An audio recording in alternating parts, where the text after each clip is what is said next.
Hello viewers, আসসালামু আলাইকুম। আশা করি আপনারা সবাই ভালো আছেন। আমিও ভালো আছি। এখন আমি এসেছি আমাদের গ্রামের মাঠে। এখন আপনাদের দেখাবো একটি তামাকের জমি। এই যে দেখতে পাচ্ছেন তামাকের গাছগুলো, এই যে নিচ থেকে এই যে গাছগুলো আসলে এই গ্রাম অঞ্চলে এবার দেখলাম প্রায় প্রতিটা জমিতে এই তামাকের চাষ হয়েছে। তামাক চাষ অত্যন্ত লাভজনক, আর এই কারণেই গ্রামের কৃষকরা সাধারণত তামাকে চাষ করছে। আর যেদিকে তাকাই মাঠে সেই জমিগুলোতে দেখতে পাচ্ছি তামাক আর তামাক, চারিদিকেই তামাক। যেদিকে চোখ যায় তামাক ছাড়া আর কিছু নাই মাঠের মধ্যে, সম্পূর্ণ মাঠটায় দেখা যাচ্ছে তামাকে, চারিদিকে তামাক। আর এই যে আপনার দেখাবো একটি তামাকের পাতা দেখাবো, এই যে তামাকের পাতা। তামাকের পাতাগুলো আসলে কত বড় বড় হয়েছে এবং তামাক গাছগুলো বড় হয়েছে। আর এই তামাকের মাথায় এই যে এইগুলো কেটে দেওয়া হয়, কারণ এখানে ফুল বের হয়ে যায়, এই জন্য আসলে এইগুলো কেটে দেওয়া হয়। তাহলে সেক্ষেত্রে তামাকের পাতাগুলো আসলে অনেক বৃদ্ধি পায়, বড় হয়, আর এই কারণে এটা করা।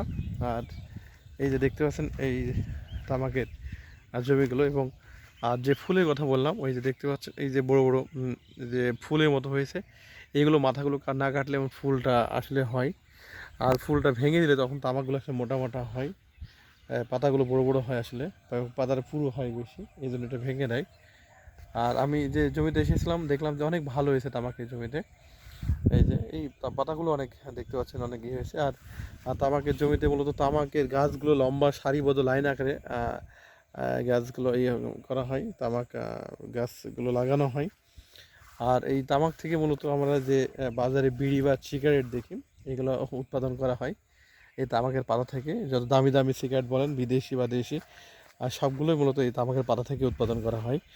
আর এগুলো মূলত এই ব্রিটিশ টোবাকো এবং বিভিন্ন টোবাকো কোম্পানিগুলো আছে, তারা এগুলো বাজার থেকে কিনে নেয়। আকিজ আছে, আর বিভিন্ন টোবাকো কোম্পানিগুলো আছে, জাপান টোবাকো আছে, তারা এই তামাকগুলো কিনে, বিদেশি সংস্থা, তারপর বিদেশে নিয়ে যায় অনেক এইগুলো। আর এই জমিতে যখন দেখতে পাচ্ছেন যে তামাকের পাতা এখনও বিদ্যমান আছে বা পাতা আছে, কিন্তু পাশের জমি দেখতে পাচ্ছেন এই গাছগুলো কেটে ফেলা হয়েছে।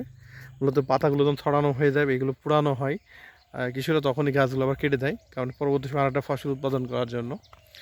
আর এই এই জমিগুলোতে যেহেতু তামাক এখনও আছে, আর তামাকের পাতা যখন ভাঙে, যেটা আমি জানলাম যে পাতাগুলো যখন দেখতে পাচ্ছেন যে হলুদ আকৃতি যখন ধারণ করে, হলুদ আকৃতি ধারণ করে তখন মূলত এই পাতাগুলো ভাঙা হয়।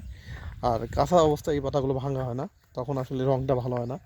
মানে এগুলো যখন আগুনে হিট দেওয়া হয় তখন এর কালারটা অনেক সুন্দর একটা কালার, হলুদ কালারে আকৃতি ধারণ করে, শুকায় যায়। আর এই কারণে পাতাগুলো হলুদ হলে তখনই মূলত ভাঙা হয় তামাক, কাঁচা অবস্থা ভাঙা হয় না। যদি আমার ভিডিওটি ভালো লাগে অবশ্যই লাইক কমেন্ট শেয়ার করবেন, এবং আমার চ্যানেলে যারা নতুন অবশ্যই চ্যানেলটি সাবস্ক্রাইব করে দেবেন। সকলকে ধন্যবাদ জানিয়ে আমার ছোটো ব্লগটি শেষ করছি। আল্লাহ হাফেজ।